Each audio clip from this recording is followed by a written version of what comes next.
Welcome student, this is Pooja. So I hope you are well and मैं आपको बताना चाहूँगी कि मेरा पास्ट एक्सपीरियंस क्या रहा है। तो मुझे मोर देन 8 ईयर एक्सपीरियंस रहा है इन साइंस फील्ड। मैं डिफरेंट क्लासेस जैसे कि आप देख सकते हैं +1 +2 graduation level student and all type of जैसे यूपीएससी एमपीपीएससी स्टूडेंट को टीच कर चुकी हूँ और अभी एट प्रेजेंट मैं टीच करती हूँ और उनके लिए टेस्ट सीरीज़ वगैरह वो सब बनाती हूँ। तो ये मेरा छोटा सा इंट्रोडक्शन रहा। अब आते हैं हम अपने कंटेंट प्लान पे जो मैं आपको 2 मंथ में बताने वाली हूँ। तो बेसिकली स्टूडेंट जो हमारा साइंस एंड टेक का पार्ट होता है उसे हम 2 पार्ट में डिवाइड करते हैं। जैसे एक पार्ट होता है हमारा जनरल साइंस और दूसरा हमारा पार्ट होता है टेक्नोलॉजी का पार्ट। तो जनरल साइंस में भी हम 3 तरह से देखते हैं। एक हमारा हो गया केमिस्ट्री, दूसरा हमारा फिजिक्स एंड तीसरा हमारा क्या हो जाएगा बायोलॉजी।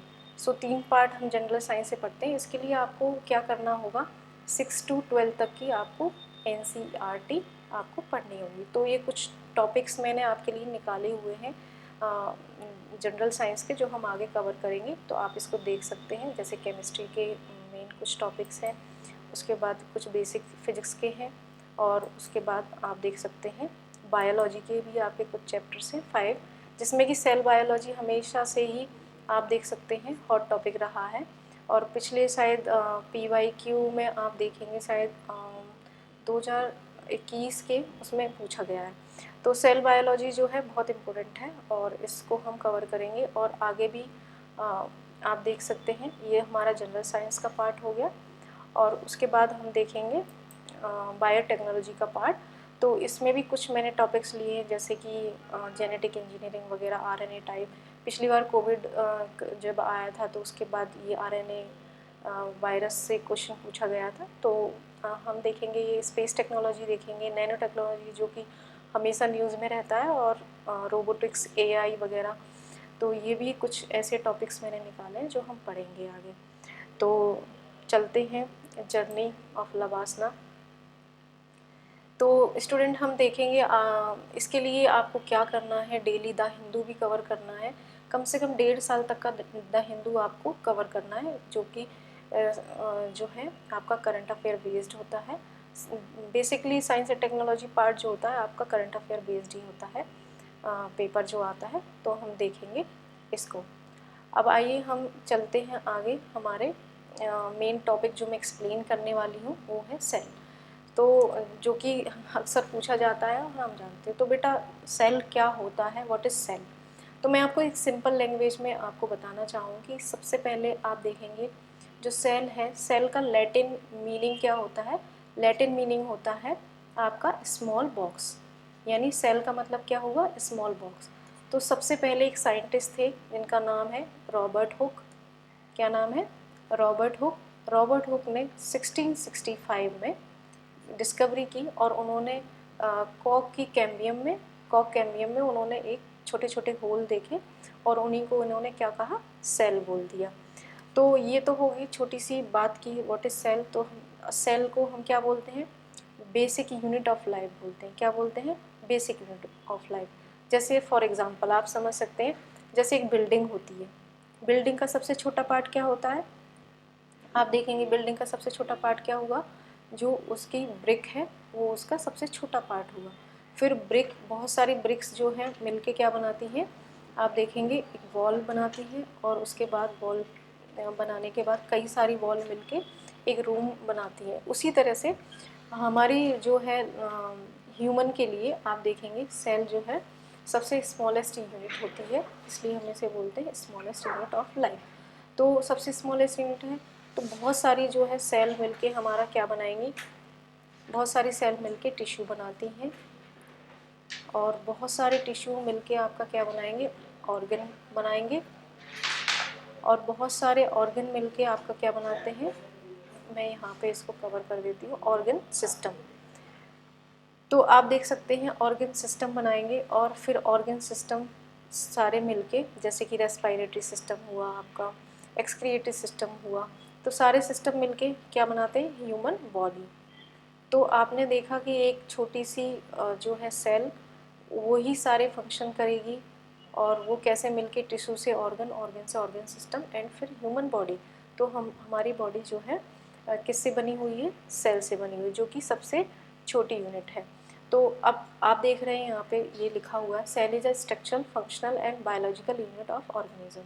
अब इसको स्ट्रक्चरल क्यों बोल रहे हैं, फंक्शनल क्यों बोल रहे हैं? ये ही हमारा स्ट्रक्चर डिफाइन करती है। सबसे छोटी से छोटी सेल भी होती है, आपने देखा, जैसे माइक्रोप्लाज्मा है, जैसे पीपीएलओ भी बोलते हैं। और फंक्शनल क्यों बोल रहे हैं? क्योंकि ये सेल है वो आपके सारे फंक्शंस को करती है, जैसे कि एक्सक्रिएशन भी यही करेगी, रेस्पिरेशन भी यही करेगी, है ना, डाइजेशन भी सेल ही करती है। तो इसलिए हम इसको फंक्शनल यूनिट भी बोलते हैं। तो आपका ये बेसिक इंट्रोडक्शन हुआ सेल के लिए कि सेल क्या है, एक सबसे स्मॉलेस्ट यूनिट ऑफ लाइफ है, और इसे रॉबर्ट हुक ने सबसे पहले खोजा, कब? 1665 में। ये आपका बेसिकली सेल का स्ट्रक्चर है। बेसिकली सेल में क्या रहेगा? सेल में रहेगा आपका सेल मेम्ब्रेन रहेगा, उसके बाद ये आपका न्यूक्लियस रहेगा, और इसके अंदर साइटोप्लाज्म भरा होता है। सेल के अंदर एक फ्लूइड रहता है जिसे हम साइटोप्लाज्म बोलते हैं, वो आपका भरा हुआ है। और जो है बेसिकली हम, और इसमें माइटोकॉन्ड्रिया, बहुत सारे ऑर्गेनेल्स होते हैं, तो हम इसको क्या बोलेंगे? सेल बोलेंगे, ठीक है। अब आप आगे देखेंगे कि सेल के बारे में कुछ फैक्ट हैं जो मैं आपको बताऊंगी कि कौन कौन से फैक्ट हैं जो हम सेल के बारे में देख लेते हैं। तो कुछ 10 फैक्ट्स मैंने दिए हुए हैं, आप इनको पढ़ सकते हैं। तो कुछ उसमें है नहीं, वही जो मैंने आपको बताया है वही सब इसमें दिया हुआ है। नेक्स्ट स्लाइड पे चलते हैं, मैं आपको जो है डिफरेंस बताती हूँ। अब सेल के जो है टाइप हम देख लेते हैं। बेसिकली इसी से क्वेश्चन आया था, टाइप्स ऑफ सेल से। तो सेल को हम दो पार्ट में डिवाइड करते हैं। एक होता है, आप देख सकते हैं, बेसिकली प्रीवियसली हम वैसे यूकैरियोटिक और प्रोकैरियोटिक सेल में डिवाइड करते हैं। प्रोकैरियोटिक सेल क्या होती हैं बेटा? तो प्रोकैरियोटिक सेल होती हैं आपकी जो कि प्रिमिटिव है, जो सबसे पहले बनी है, जैसे कि बैक्टीरियल सेल जो है, सबसे पहले बैक्टीरिया आए, बैक्टीरियल सेल जो है सबसे पहले बनी है, जिसमें डिफाइंड न्यूक्लियस नहीं होता, उसे हम प्रोकैरियोटिक सेल बोलते हैं। दूसरा होता है आपका यूकैरियोटिक सेल, ठीक है। तो यूकैरियोटिक में क्या होता है, जो प्रोकैरियोटिक के बाद में आई है, और इसमें वेल डिफाइंड न्यूक्लियस भी होता है आपका, और जेनेटिक मटेरियल होता है, और पूरा वेल जो है अच्छे से स्ट्रक्चर उसका डिफाइन होता है सेल का। इन्हीं यूकैरियोटिक सेल को हम जैसे एग्जांपल लें तो इसमें सारी कौन सी सेल आ जाएंगी, जो कि कॉम्प्लेक्स सेल हैं, जैसे कि ह्यूमन की या ऑल लिविंग बीइंग्स हम बोलते हैं उनकी। तो यूकैरियोटिक में को भी हम दो पार्ट में डिवाइड करते हैं, एनिमल सेल और प्लांट सेल। मैं छोटा सा स्ट्रक्चर आप ये देख सकते हैं यहाँ पे, एनिमल सेल और प्लांट सेल का दिया हुआ है। तो बेसिकली आप कॉमन फीचर्स देख सकते हैं प्लांट और एनिमल सेल में, क्या दोनों में ही न्यूक्लियस है, यहाँ भी न्यूक्लियस है, प्लांट सेल में भी न्यूक्लियस है, इधर भी सेल मेम्ब्रेन है, यहाँ भी सेल मेम्ब्रेन है, आप देख सकते हैं यहाँ पे ये, और आप देख सकते हैं यहाँ पे वैक्यूल्स हैं, यहाँ भी वैक्यूल्स हैं, इधर भी आप देख सकते हैं एनिमल सेल में, यहाँ पे प्लाज्मा भरा हुआ है, साइटोप्लाज्मा, यहाँ पे भी साइटोप्लाज्मा है। तो ये कुछ सिमिलैरिटीज़ हैं प्लांट और एनिमल सेल में।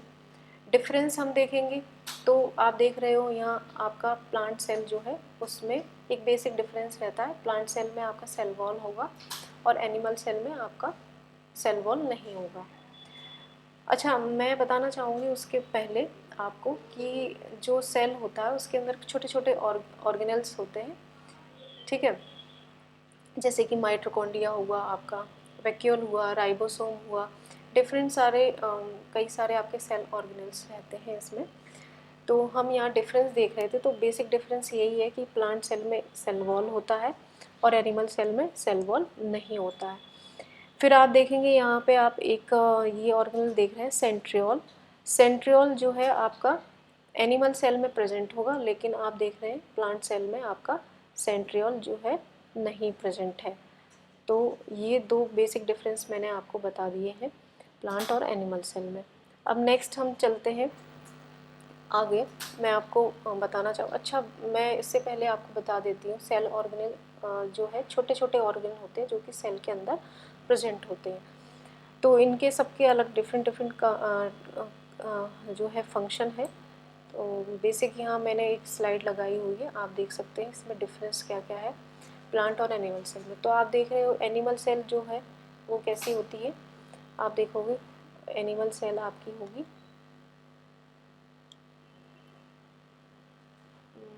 एक मिनट समथिंग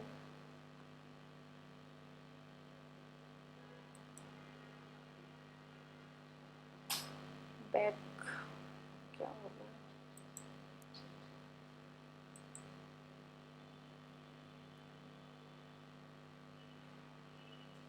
आप देख सकते थोड़ा सा प्रॉब्लम आ गई है कुछ, ठीक है कोई बात नहीं।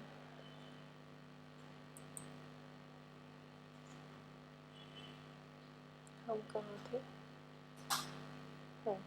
आप ये डिफरेंस देख सकते हैं। प्लांट एनिमल सेल जो होती है वो आपकी क्या होगी, स्मॉलर होती है, और प्लांट सेल आपकी क्या होगी, लार्जर होगी। एनिमल सेल में आपकी सेल वॉल नहीं होगी, प्लांट सेल में आपकी सेल वॉल होगी। यहाँ न्यूक्लियस जो है आपका एनिमल सेल में सेंटर में होगा, जबकि न्यूक्लियस प्लांट सेल में क्या होगा, थोड़ा सा शिफ्टेड रहता है साइड में। उसके बाद नेक्स्ट डिफरेंस आप देख सकते हो कि एनिमल सेल में मैनी वैक्यूल्स रहती हैं, वैक्यूल्स फूड स्टोरेज के लिए होती हैं, जो कि एनिमल सेल में बहुत सारी होती हैं और छोटी छोटी होती हैं। लेकिन प्लांट सेल में वैक्यूल होती है, नंबर उनके कम होते हैं, कम नंबर में होंगी, लेकिन लार्ज वैक्यूल वहाँ पे प्लांट सेल में प्रेजेंट होती है। तो ये कुछ डिफरेंस है, जैसे कि आप देख सकते हैं नेक्स्ट है आपका सिंथेसिस न्यूट्रिएंट्स। जो एनिमल सेल है वो जो है आपके न्यूट्रिएंट्स को सिंथेसाइज नहीं कर सकती है, जबकि प्लांट सेल करती है। तो ये कुछ आपके जो है डिफरेंस है, और इन्हीं से हम देखते हैं नेक्स्ट आपका मैं बताना चाहूँगी क्वेश्चंस। एक क्वेश्चन पूछा गया है प्रीवियस ईयर यूपीएससी में, तो आप देखिए इस क्वेश्चन को आप पढ़ने के बाद बना सकते हैं। फर्स्ट आप देखेंगे कि विच वन इज़ करेक्ट। तो फर्स्ट पॉइंट है plant cell have cellulose cell wall whilst animal cell do not have. तो हमने पढ़ा था कि प्लांट सेल में क्या होता है, सेल वॉल होती है जो कि सेल्यूलोज की बनी होती है, और जबकि एनिमल सेल में सेल वॉल नहीं होती। तो ये स्टेटमेंट हमारा क्या हो जाएगा, ये करेक्ट हो जाएगा। नेक्स्ट आप देखेंगे second point, plant cell do not have plasma membrane unlike animal cell which do. तो सेकेंड पॉइंट बोल रहा है कि प्लांट सेल में प्लाज्मा मेम्ब्रेन जो है नहीं होती है, जबकि एनिमल सेल में होती है। लेकिन ये हमने देखा है प्लाज्मा मेम्ब्रेन दोनों में होती है, प्लांट सेल और एनिमल सेल, तो ये हमारा रॉन्ग हो जाएगा।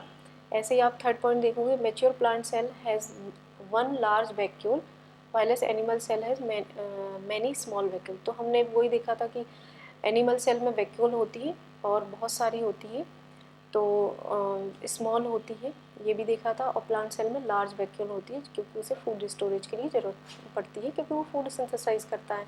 तो यहाँ से ये भी हमारा करेक्ट हो जाएगा। तो हमारा ऑप्शन कौन सा करेक्ट हो जाएगा, 1 एंड 3। तो 1 एंड 3 यानी सी ऑप्शन हमारा करेक्ट ऑप्शन है, यहाँ पे आप देखोगे। अब आज के लिए ये इतना ही, बाकी आप सेल थ्योरी भी देख सकते हैं, इसको एक्सप्लेन करने में फिर आगे टाइम लगेगा।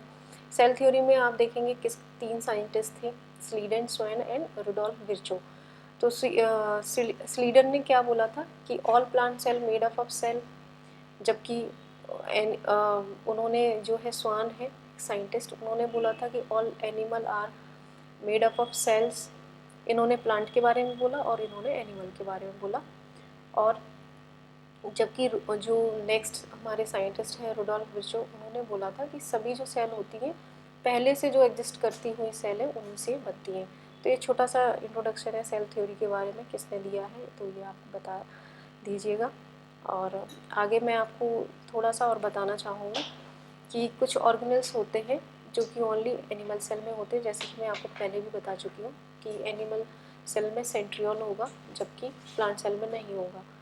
फिर कुछ ऑर्गेनेल्स ऐसे होते हैं जो कि प्लांट सेल में होंगे, एनिमल में नहीं होंगे, तो मैं बता चुकी हूँ सेल वॉल और क्लोरोप्लास्ट। फिर थर्ड वन आप देख सकते हैं कि कुछ ऑर्गेनेल्स ऐसे होते हैं जो कि डबल मेम्ब्रेन जिनके ऊपर होती है, तो वो कौन कौन से हैं, माइटोकॉन्ड्रिया, क्लोरोप्लास्ट एंड न्यूक्लियस। तो आपको इतना ही सेल के बारे में रहेगा। एंड ये थोड़ा सा इंट्रोडक्शन था सेल के बारे में, और हम अच्छे से इसको डिस्कस करेंगे। Thank you for all.